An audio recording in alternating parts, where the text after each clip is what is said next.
ঘন কুয়াশা ও প্রতিকূল আবহাওয়ার মধ্যেই উদ্ধার অভিযান অব্যাহত রেখে দুর্ঘটনার প্রায় ১৬ ঘণ্টা পর ইরানের প্রেসিডেন্ট ইব্রাহিম রাইসিকে বহনকারী হেলিকপ্টারের ধ্বংসাবশেষ এবং ঘটনাস্থলের সন্ধান মিললেও মেলেনি ইরানের প্রেসিডেন্ট রাইসি, পররাষ্ট্রমন্ত্রী হোসেইন আমির আবদুল্লাহিয়ান ও পূর্ব আজারবাইজানের গভর্নর মালেক রহমাতির কোনো সন্ধান। ইরানের এই দুর্দিনে পাশে দাঁড়িয়েছে রাশিয়া, তুরস্ক সহ ইউরোপিয়ান ইউনিয়নের বেশ কিছু দেশ। গোটা ইরান জুড়ে চলছে প্রেসিডেন্ট রাইসিকে নিয়ে নানান জল্পনা কল্পনা। স্পষ্টভাবে কিছুই বলছে না আন্তর্জাতিক গণমাধ্যমগুলো, ফলে ধোঁয়াশায় থেকে যাচ্ছে মূল ঘটনা। ইরানের পূর্ব আজারবাইজান প্রদেশে ইরানের প্রেসিডেন্ট ইব্রাহিম রাইসিকে বহনকারী বিধ্বস্ত হেলিকপ্টারটিতে বহনকারীদের মধ্যে কেউ জীবিত থাকার সম্ভাবনা নেই বলে জানিয়েছিল রেড ক্রিসেন্টের প্রধান পীর হোসেন কলিভান্দ।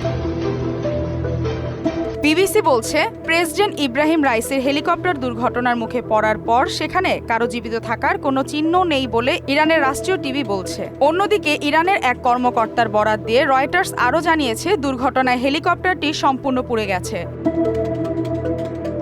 এদিকে ইরানের রাষ্ট্রীয় বার্তা সংস্থা IRINN এবং আধা সরকারি বার্তা সংস্থা মেহের নিউজ জানিয়েছে, ইরানের প্রেসিডেন্ট ইব্রাহিম